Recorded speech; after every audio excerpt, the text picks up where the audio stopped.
Hello friends, my name is Kajal और आप सभी का स्वागत है मेरे चैनल पर।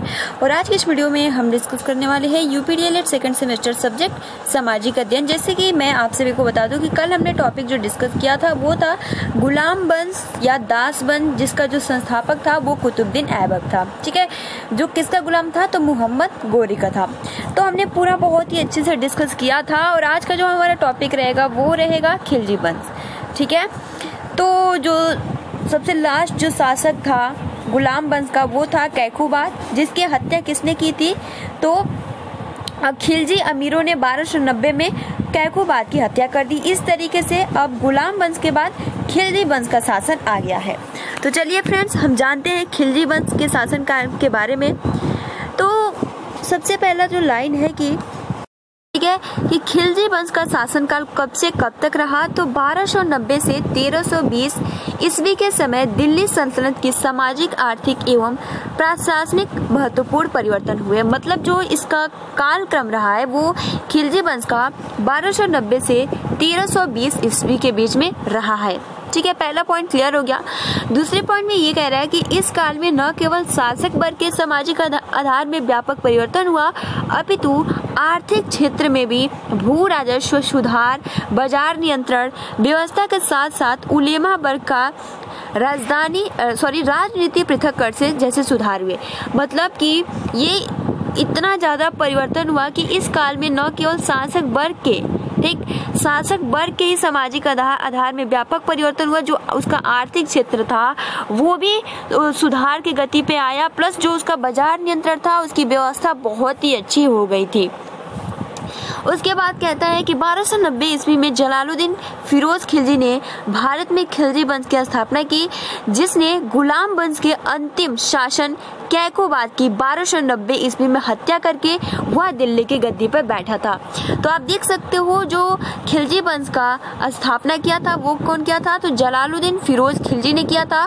कब किया था तो 1290 ईस्वी में जो गुलाम वंश का अंतिम शासक था कैकूबाद, उसकी हत्या करके वो गद्दी पर आसीन हुआ। फिर उसके 6 वर्ष के बाद 1296 ईस्वी में अलाउद्दीन खिलजी ने जलालुद्दीन की हत्या कर दी। आप देख सकते हो एक अलाउद्दीन था जिसने जलालुद्दीन की हत्या कर दी। जलालुद्दीन वही जिसने खिलजी वंश की स्थापना की थी। ठीक है, जलालुद्दीन की हत्या कर स्वयं सुल्तान बन बैठा। ठीक, कौन? अलाउद्दीन खिलजी अपने आर्थिक सुधारों जिनमें बाजार व्यवस्था उल्लेखनीय है, इसलिए ये जो अलाउद्दीन खिलजी का बाजार व्यवस्था था वो इतिहास में प्रसिद्ध है, आपने पढ़ा भी होगा। उसने 1296 से 1316 तक दिल्ली की गद्दी पर कुशलतापूर्वक शासन किया। उसके द्वारा किए गए प्रशासनिक सुधार तत्कालीन परिस्थितियों का ही रिजल्ट यानी परिणाम था। इसके उपरांत मुबारक खिलजी, मतलब अलाउद्दीन खिलजी के बाद मुबारक खिलजी आया, जो 1316 से 1320 तक दिल्ली सल्तनत की गद्दी पर बैठा।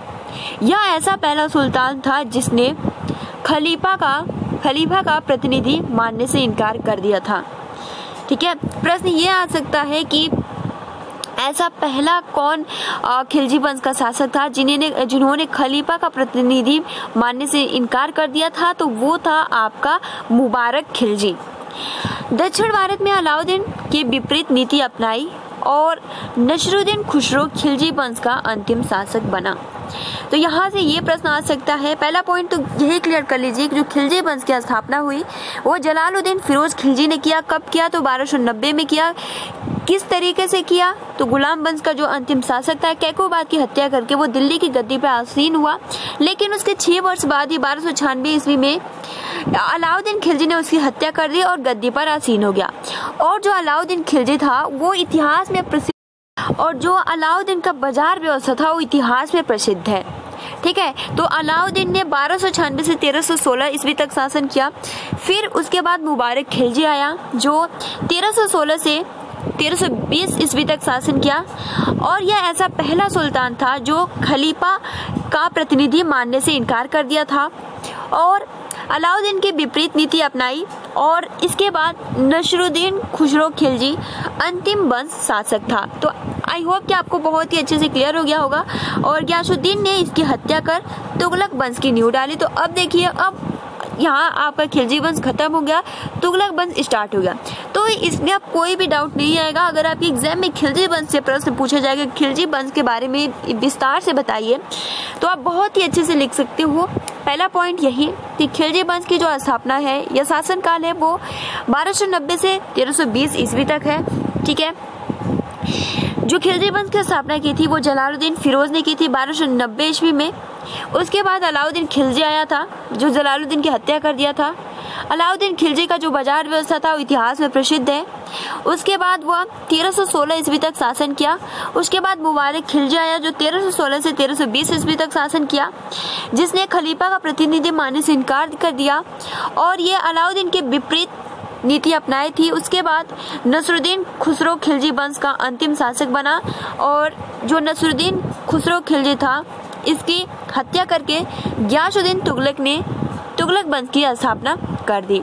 तो इस तरीके से पूरा पॉइंट्स क्लियर हो गया। अब चलिए जानते हैं हम तुगलक वंश के बारे में।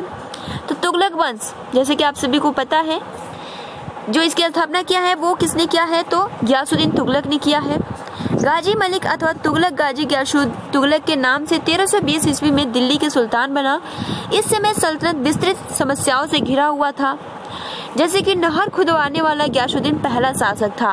प्रश्न यह आ सकता है कि नहर खुदवाने वाला पहला शासक कौन था, तो वो था गियासुद्दीन। ठीक है, 1325 ईस्वी में अफगानपुर में उसकी मृत्यु हो गई। इसके पश्चात जो आया वो आया मोहम्मद बिन तुगलक, जिसे जौना खां भी बोला जाता है, और ये 1325 ईस्वी में दिल्ली का सुल्तान बना।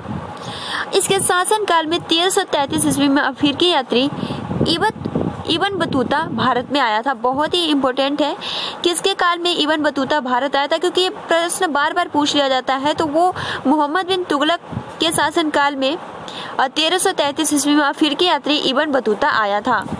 बरनी सुल्तान की 5 जो मुख्य विशेषताएं हैं उसको उल्लेख करता है।